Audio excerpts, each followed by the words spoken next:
review the anime Charlotte? Don't mind if I do.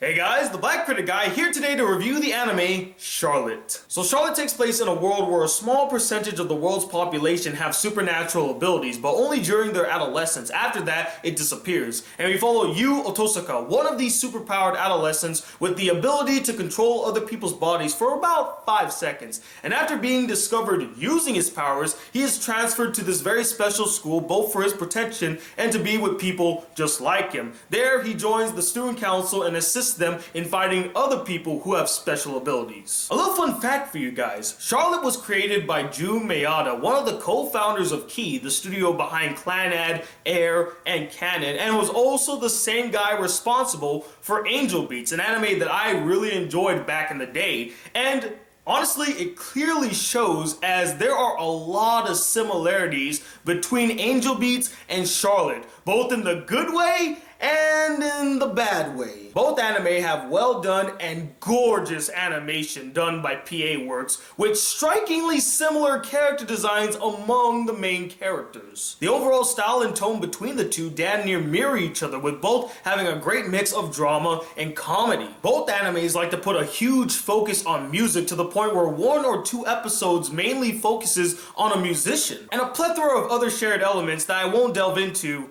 just yet. Now, does that mean I'm saying that this is a bad anime?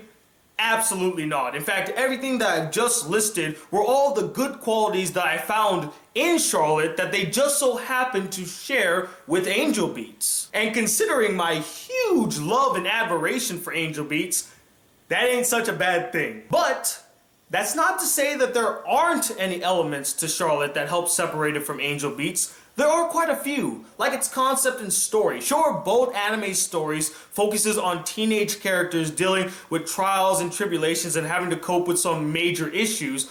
But in Angel Beats, it follows teenage characters that have passed away and are in purgatory and need to move on to the next life. In Charlotte, it focuses on teenage characters with supernatural abilities and some of the trials and tribulations they had to face because they have these special abilities. Some of them were experimented on, some of them lost families and loved ones, which actually leads to some really rich and deep character development and stories. It was actually pretty cool to see all these varied characters with their own unique abilities, like communicating with the dead, telekinesis, transportation, fire, turning invisible, controlling people's minds. And many of the dramatic moments present in this anime are not only very well executed, but they get pretty damn dark and heavy, especially in episode 7. The entire episode 7.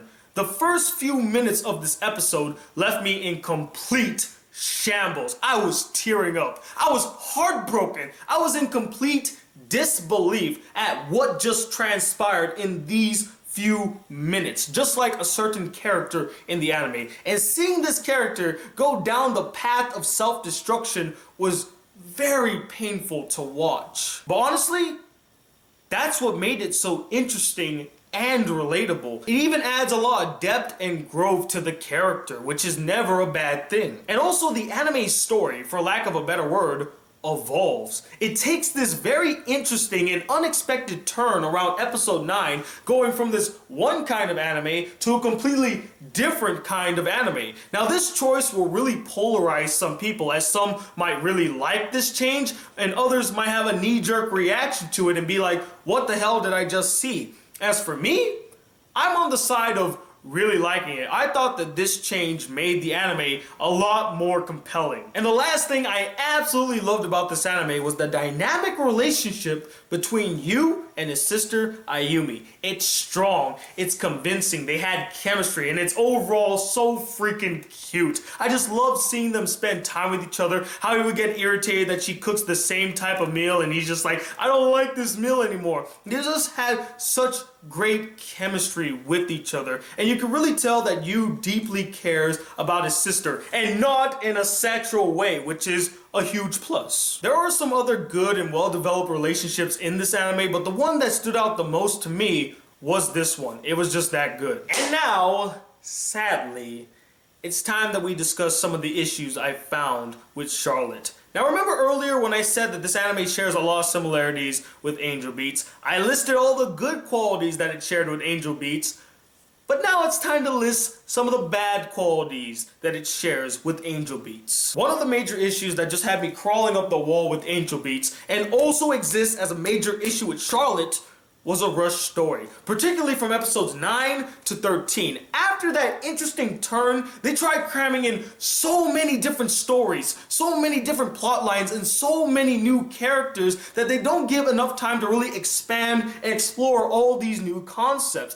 In fact, episodes 9 through 13 could have been their very own season so that we can actually explore more of these characters, get invested in them, get invested in the story, get invested in what they're trying to do. But because they try to include so many different elements in such a short amount of time, you're not as invested in what's happening as you were in earlier episodes. And tying into that, both Angel Beats and Charlotte have a huge lack of supporting character development. Some of these supporting characters had interesting stories that should have been more explored, but they weren't. Chalk that one up to missed opportunity. Once again, tying back into the rush nature of this anime, there were these villains that show up in one episode of the anime that were completely wasted, and it was a damn shame because they could have made for some interesting and formidable foes throughout the anime had the anime been longer and give them much more time and development and focus. The explanation behind the reason of how these people got their powers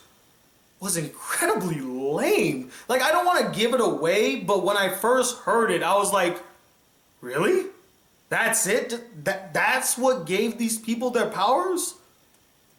Well, that was underwhelming. Really, that's it? As far as explanations behind superpowers go, they could have picked a better one. One of the things in this anime that I just found completely unnecessary and really irritated me was the forced romance between Yu and Tamori. Now, don't get me wrong, I like the relationship. It's very well developed, and I felt like they did have a strong bond as friends. They had a really great and dynamic platonic relationship. It's only after episode 8 when they try to shoehorn in this bit of romance into their relationship that I'm like, no, man, you're ruining what was already a great relationship. You don't need to add romance in there. And honestly, I never felt a romantic spark between them. A great friendship, yes. A romance? No. Overall, Charlotte does have its fair share of problems, but I still found a lot of enjoyment to be had in the anime. I still like the characters, the story was interesting enough, the animation is beautiful, and it's an overall fun time, and that's why I'm going to give it a 3.5 out of 5 stars. It is an enjoyable anime. But anyway, what did you guys think of this anime? Did you like it? Did you get a kick out of it? Or did you find it really boring, dull, and you just couldn't get into it? And let me know, which one did you like better?